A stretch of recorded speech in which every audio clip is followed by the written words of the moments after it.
안녕하세요. 오늘도 사연살롱을 찾아주셔서 감사합니다. 저는 서울 끝자락에 거주하고 있으며 나이는 30대 끝자락인 여성이에요. 조금은 민망한 이야기지만 제가 혼전 임신으로 결혼하게 된 경우였어요. 저는 임신하고 나서야 알게 되었었죠. 남편은 자기 집안에다가 제 이야기를 단 한 번도 한 적이 없었다는 걸 말이죠.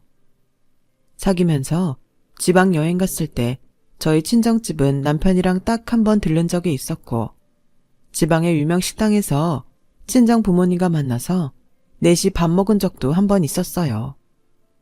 그러기에 저희 친정 부모님께서는 남편의 존재를 진작 알고 계셨고, 저를 통해서 남편의 안부도 종종 물어봐 오셨고요. 저는 남편이 우리 부모님도 너의 존재를 안다고 말을 했었기 때문에 그런 줄로만 알았어요.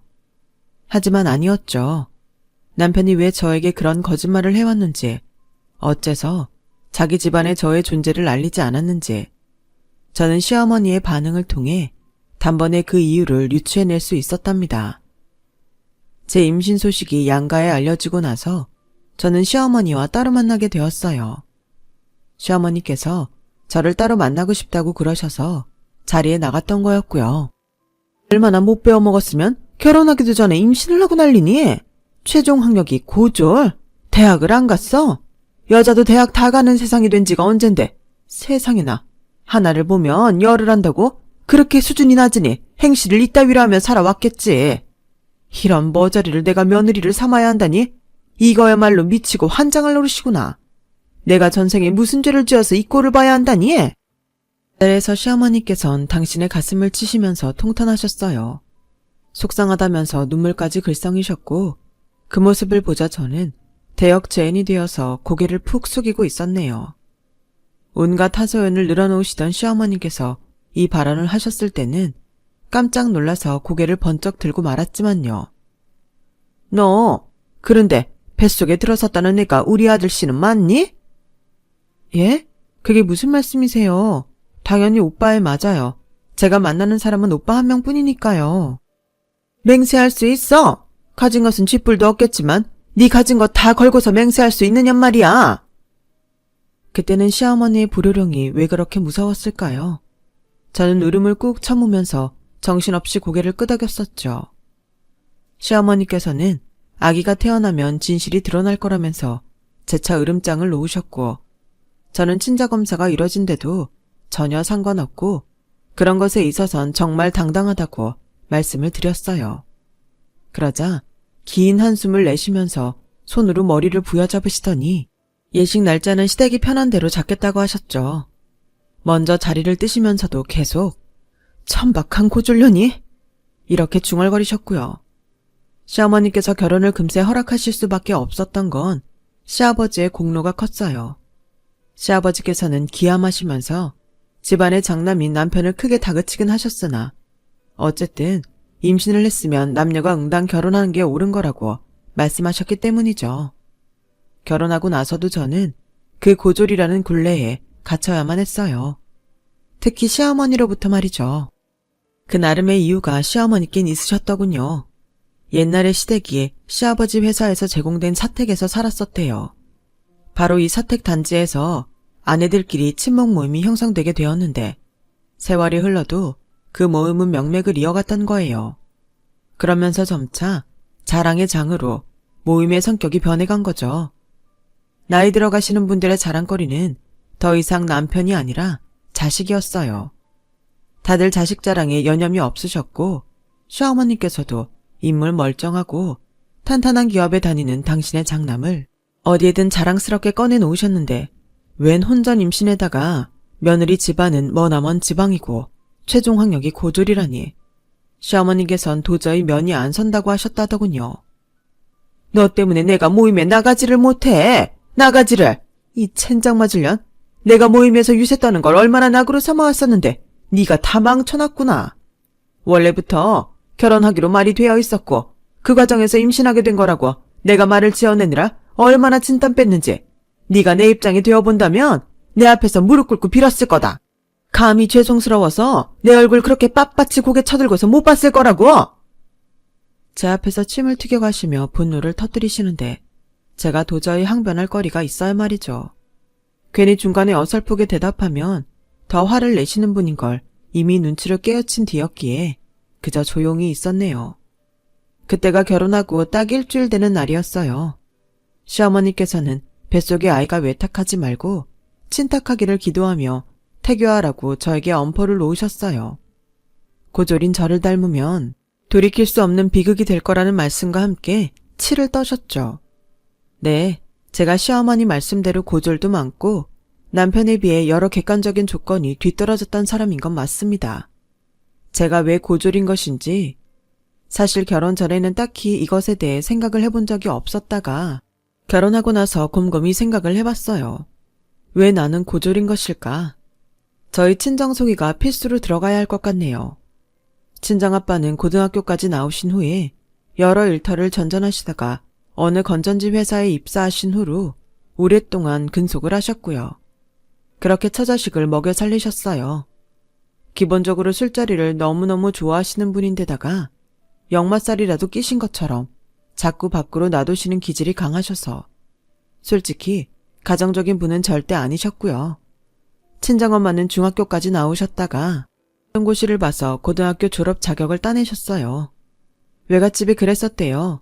무려 7남매 집안이라서 모든 자식들이 고등학교에 갈 수 있는 게 아니었는데 참 억울하게도 친정엄마까지는 고등학교를 외조 부모님이 안 보내주셨는데 바로 아래 동생인 작은 이모부터는 고등학교에 가기 시작했던 거죠. 아무튼 그래서 친정 부모님 두 분 다 고졸이십니다. 친정 오빠랑 저랑 나이 차이가 많이 나는 편인데요. 친정 오빠는 고등학교를 졸업하고 나서 외삼촌을 따라 공장 일을 배웠고 계속 그런 일을 쭉 하게 되었어요. 저는 대학을 갈까 말까 고민이 컸는데 집안 환경상 대학에 대한 필요성을 못 느꼈고 4년제 상위권 대학을 갈 수 있는 성적도 안 되었기에 진학을 포기했어요. 시기도 안 좋았었죠. 왜냐하면 친정오빠가 결혼한 뒤 태어난 제 조카가 선천적으로 심장 쪽이 안 좋다고 그래서 병원 신세를 지고 있었거든요. 그 작디 작은 몸으로 수술을 받아야 한다고 했어요. 당연히 온 가족이 다 거기에 매달려 있었어요. 엄청나게 들어갔고요. 친정에 재산은 따로 없었냐고요? 슬프게도 그랬답니다. 부모님께서 모아놓은 돈이 딱히 없었어요. 재테크라는 개념조차 없으셨고요. 그런 판국인데 제가 어떻게 그저 그런 대학을 가겠다고 가족들에게 말할 수 없더라고요.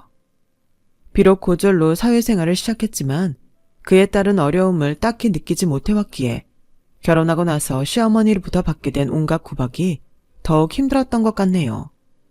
면역이 안 되어 있었으니 너무 서러웠죠. 어쩜 이렇게 행동하는 것도 답답하니 너는? 뭘 알려주면 제대로 한 번에 해내는 꼴을 못 보네.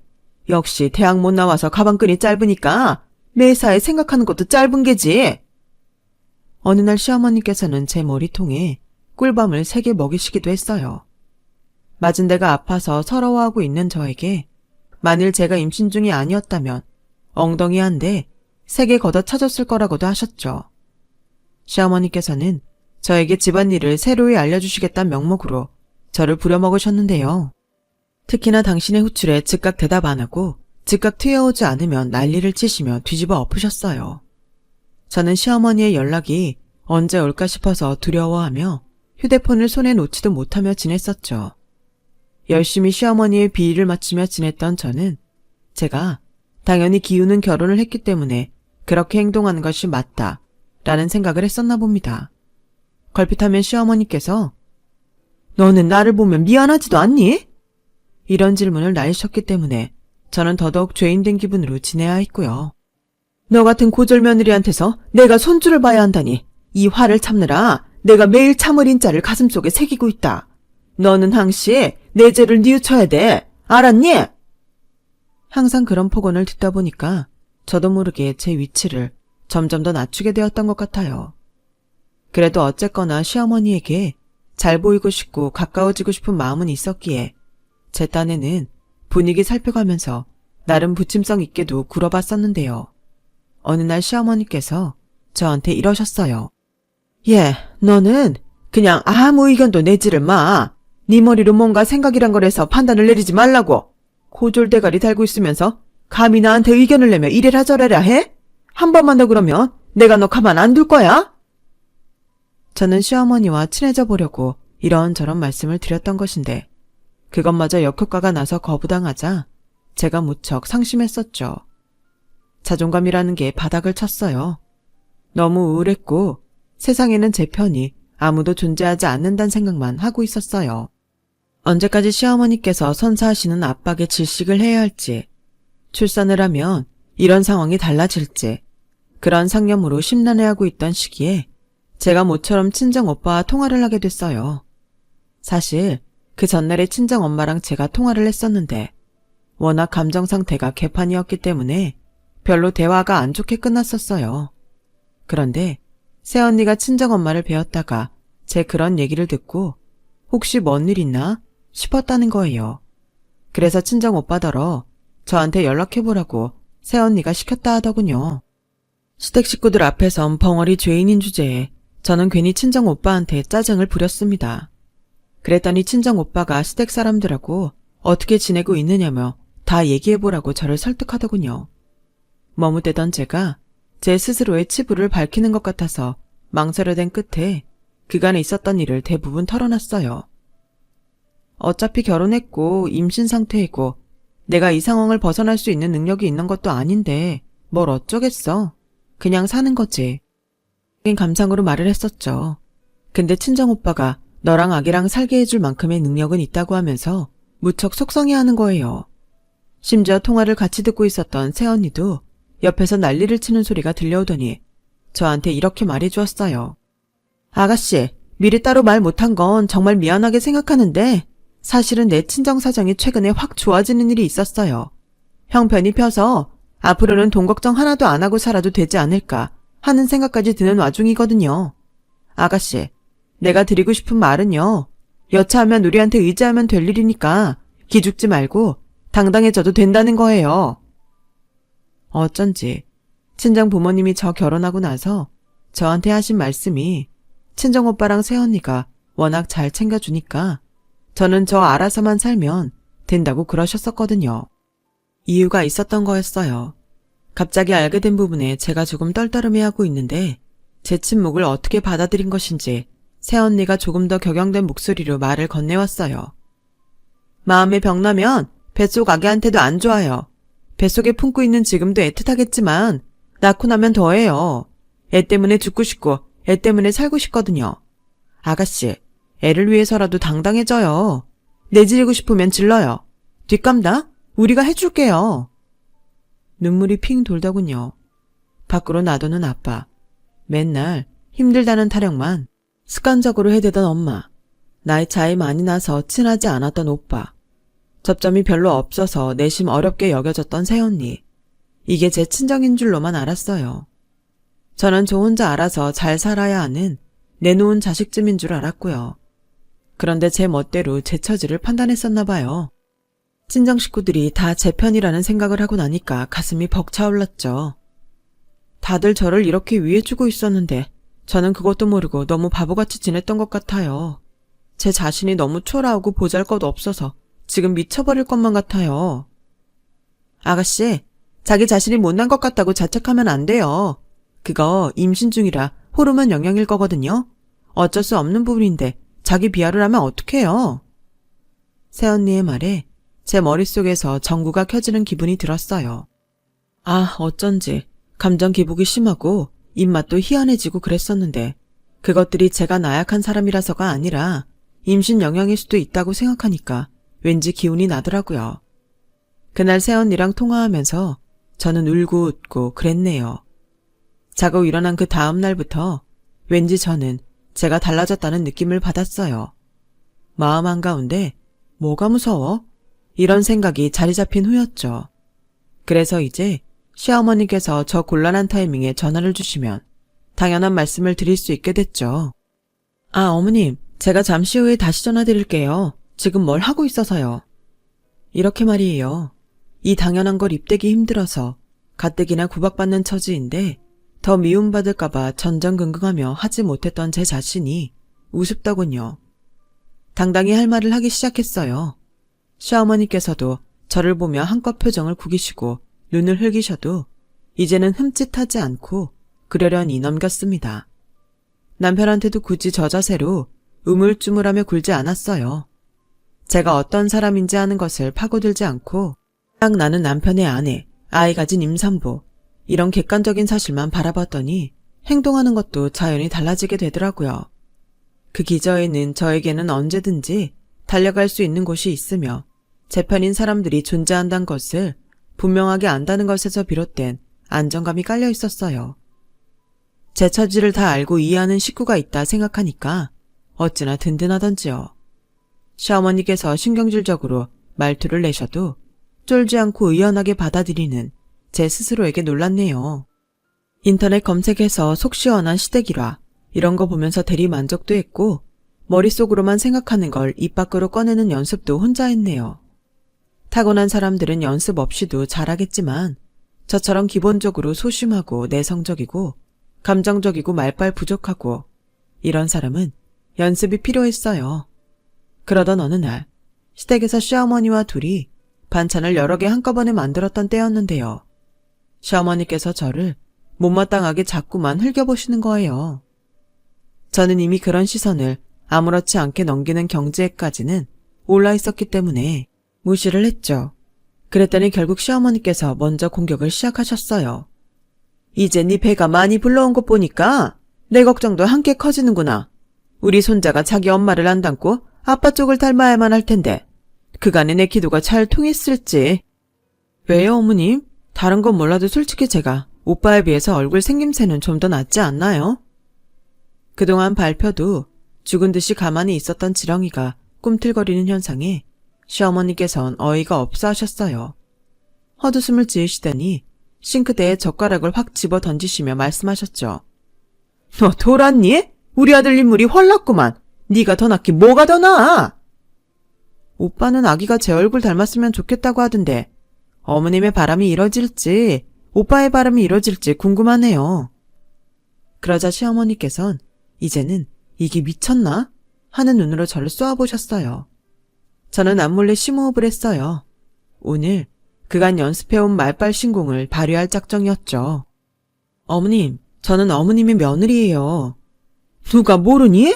갑자기 왜 자기소개하고 자빠졌어? 이게 점심밥을 잘못 처먹었나? 며느리란 아들의 배우자입니다. 생판 남한테도 안 하실 언사를 며느리한테 하시는 게 과연 바람직할까요? 시어머니께선 입을 쩍 벌리셨어요. 속으로 저는 살짝 떨고 있었지만 시어머니의 그런 반응에 묘한 쾌감이 들어서 용기를 잃지 않을 수 있었네요. 천박한 고졸년이 제대로 돌았구나.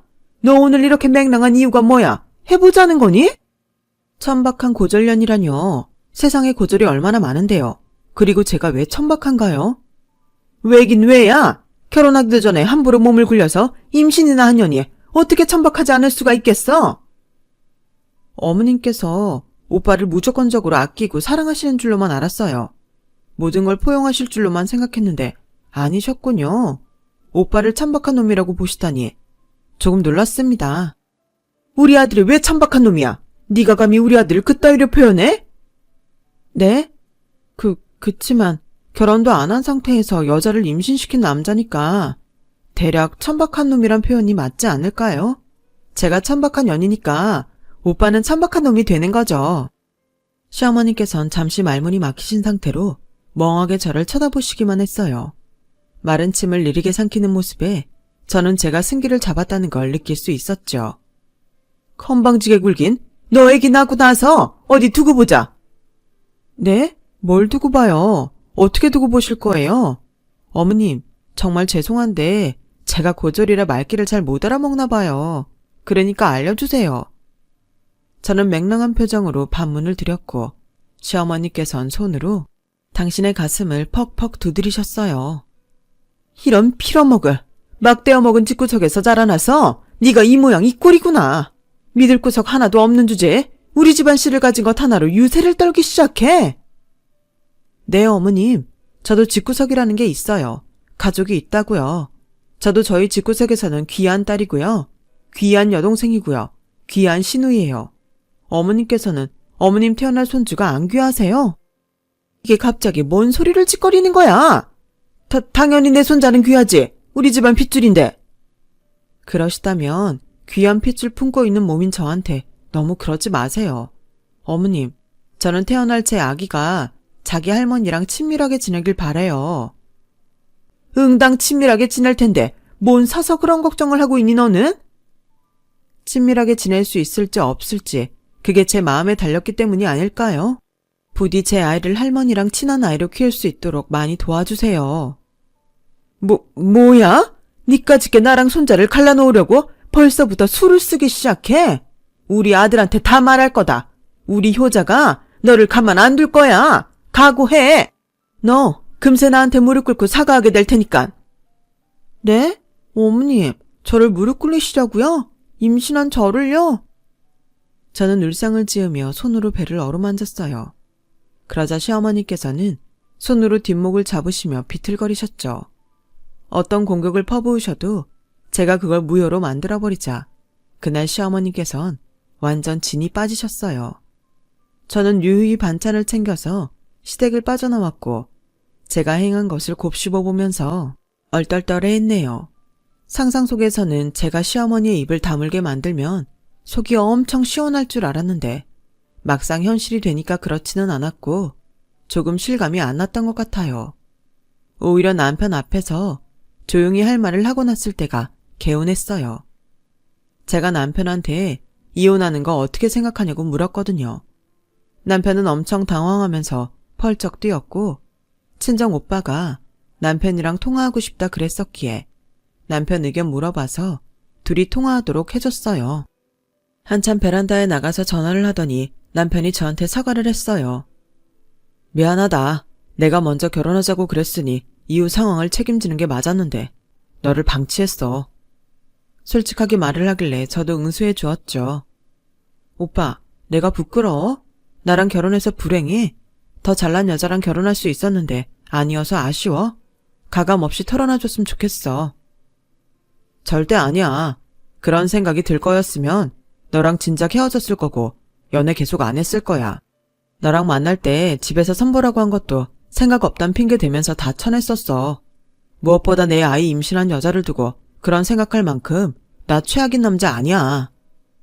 알겠어. 믿을게. 근데 어머님은 오빠가 해결해줬으면 좋겠어.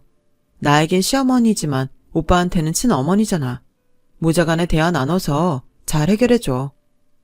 남편은 자기가 앞으로 시어머니께서 저를 못 괴롭히게 만들 거라고 그랬어요. 그참에 저는 근본적인 부분도 남편한테 말을 했죠. 오빠, 내가 어머님 보면 무슨 생각이 드는 줄 알아? 중전마마 같으셔. 어머님은 중전마마고 나는 승은 입어서 후궁 첩지받은 궁녀 같아. 그러자 남편이 당황해서 어쩔 줄 모르더니 잠시 후에 귀가 빨개졌어요. 자기가 장남이라서 아무래도 모친의 의지와 기대를 받고 살았다며 자기도 그런 걸 알고는 있대요. 같이 잘 해결하겠다고 하더군요. 남편이 잘 정리를 해줄 거라고 내심 기대를 하면서도 시어머니의 성격상 한 방에 해결이 될 것 같진 않아서 심장이 떨렸었네요. 그리고 그 주 주말에 시어머니께서 저를 호출하셨어요. 아침 대바람부터 저한테 혼자 오라고 하시더군요.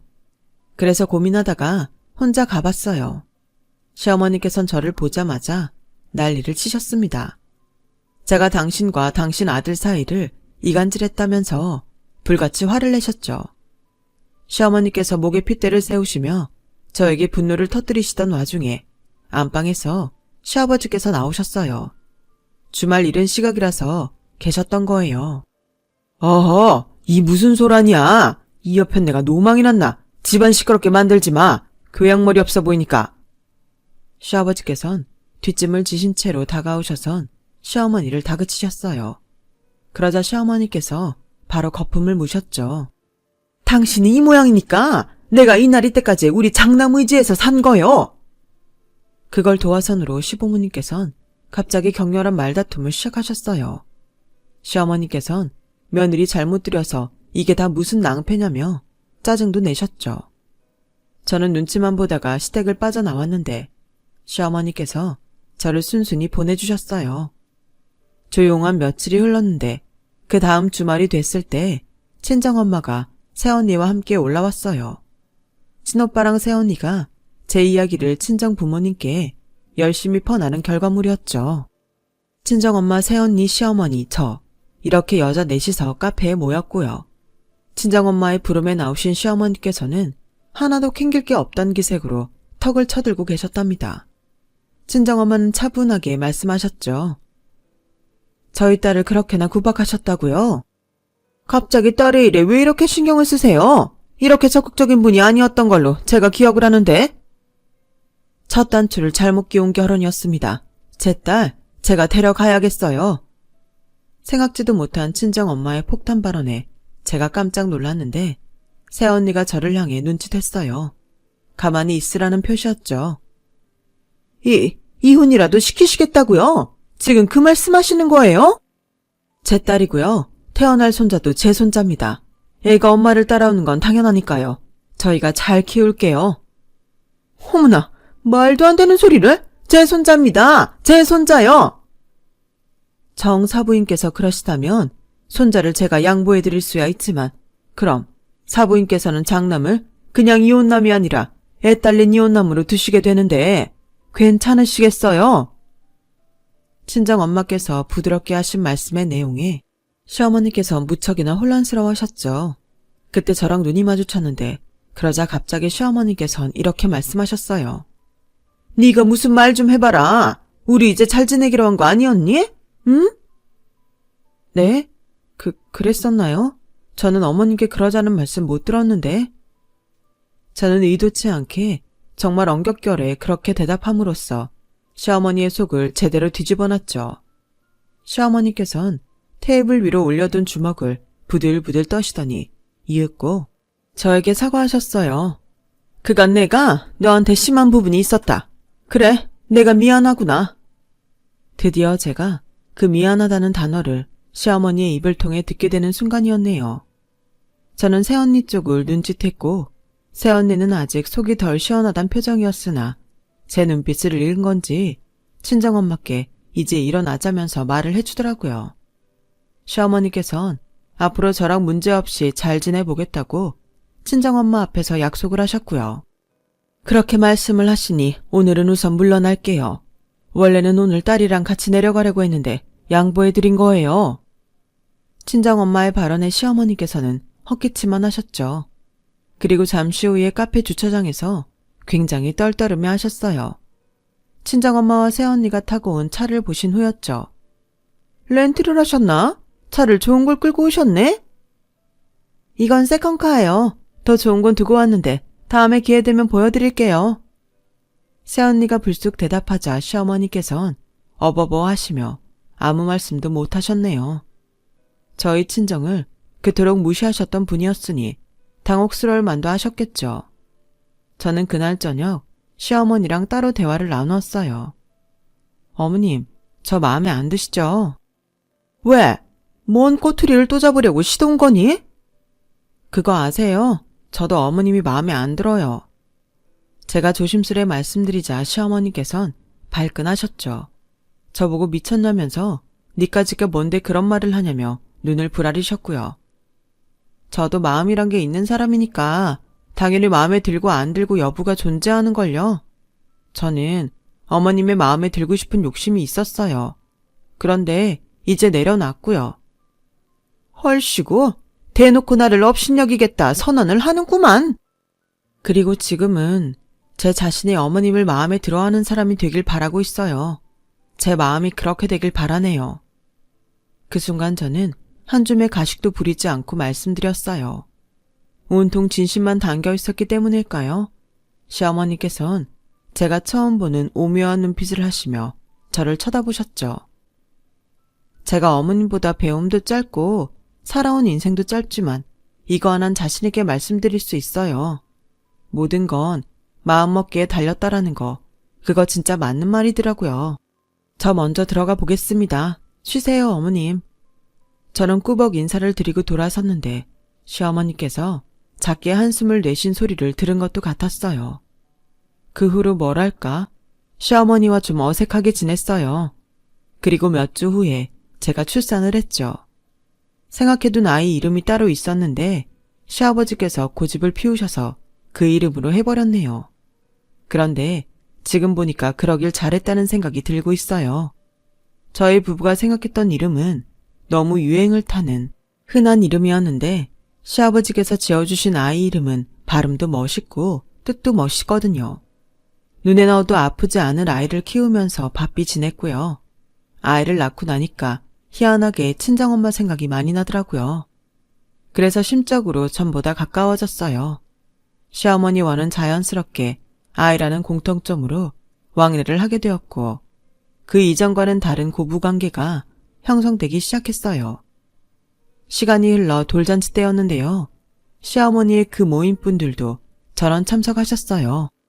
자랑의 장을 열심히 펼쳐댄다는 그 유서 깊은 모임이요. 차림새만 봐도 정말 다들 면면이 예사롭지 않으시더군요. 돌잔치 중간에 제가 그 테이블로 인사를 갔는데요. 가슴팍에 샤넬 브로치 큰 걸 다신 분이 저를 올려다보시면서 푸근한 미소로 이렇게 말씀하셨어요. 고절 며느리긴 해도 모양새는 제법 반듯하네. 아주 그럴싸하다. 언중유골. 그 안에 뼈가 들어있더라고요. 제가 어색한 웃음만 짓고 있는데 제 옆에 서신 시어머니께서는 허허허 라는 웃음소리를 크게 내셔서 저를 놀래키시더니 다음 발언으로 저를 더 놀라게 하셨어요. 고졸이면 뭐 어떠니? 우리 며느리 별명이 고시 삼관왕이야. 예쁘게 생겨서 사법고시, 행정고시, 외무고시를 다 패스한 거나 마찬가지라는 의미란다? 네? 맹세코 저는 그런 별명을 한 번도 들어본 적이 없었어요. 하지만 분위기상 어색한 웃음을 유지하며 고개를 끄덕일 수밖에 없었죠. 시어머니께선 거기에 그치지 않고 쐐기를 박으셨어요. 우리 손주를 보면 딱 알잖아. 떡잎부터 얼마나 인물이 훤칠하니. 쌍꺼풀도 선명하고 코도 오똑하고. 자기 엄마가 자연미인이니까 당연하지. 예, 근데 너는 막내딸 쌍꺼풀 수술은 잘 됐고? 시어머니의 질문을 받으신 분께선 가슴팍에 달린 샤넬 브루치가 흔들리게 보일 만큼 당황해서 주춤하셨어요. 응, 잘 됐지. 근데 그거를 용케 알고 있네? 아유, 제 수술인데 당연히 잘 됐어야지. 축하해. 시어머니께서 박수를 2번 짝짝 치시자 그분은 이를 뿌듯 가셨고 테이블에 앉으신 분들은 저마다 시선을 회피하셨어요. 저는 표정 관리를 열심히 하며 돌아섰죠. 시어머니와 함께 걸어가면서 제가 조용히 친근한 척 해봤어요. 어머님, 저 오늘 예쁜가요? 원래 알아본 데 말고 어머님께서 추천해주신 샵에서 하고 오길 잘한 것 같아요. 그러자 시어머니께서는 코웃음을 치셨는데 표정을 보니까 싫어하시는 기색은 아니었어요. 오히려 입가에는 뿌듯함을 거셨더군요. 저희 아들 돌잔치 날에는 친정오빠랑 새언니, 그리고 태어났을 때 아팠단 사실이 까마득한 조카까지 유독 3사람이 부티가 났던 것 같아요. 명품으로 빼입고 와서는 힘 좀 줬다고 하는데 그 말이 얼마나 웃겼던지요. 새언니의 친정에 여유가 생긴 이후로 신기하게도 친정오빠의 일이 술술 잘 풀렸어요. 금전적인 어려움이 전혀 없어서 그런가 그 기운을 받으신 친정 부모님께서도 아주 화목해지셨네요. 친정의 원조를 받게 된 저의 기가 살아났음은 물론이고요. 돌잔치 날 찍은 단체 사진 모두가 빠짐없이 한박웃음을 짓고 있는데 그걸 보면 기분이 좋으면서도 설명할 수 없는 벅참도 함께 차오릅니다. 지금 현재 시어머니와 저는 꽤나 잘 지내고 있어요. 얼마 전에 제가 친정엄마랑 말다툼을 했었는데 이 고민 상담을 시어머니한테 받았어요. 그러자 신기하게도 시어머니께선 친정엄마 입장에서 왜 그렇게 말을 할 수밖에 없었는지 풀이를 해주셨고요. 친정엄마와 화해하는데 큰 도움이 되었네요. 잘못 끼워진 첫 단추도 이래저래 비틀다 보면 자기 자리를 찾아서 멀쩡히 자기 역할을 할 수 있게 되는 건가 봐요. 제가 양가 식구들 모두와 가깝게 즐겁게 지내고 있는 현재를 보면 말이죠. 지금 둘째를 임신 중이라서 그런지 문득 첫 아이를 임신 중이었던 예전 그 시기가 자꾸만 떠오르는 것 같네요. 제 이야기를 들어주신 모든 분들 하시는 일이 전부 다 술술 풀리시길 바랄게요. 여러분, 사연 댓글에 응원과 현명한 조언 부탁드려요. 좋아요와 구독은 저에게 큰 힘이 됩니다.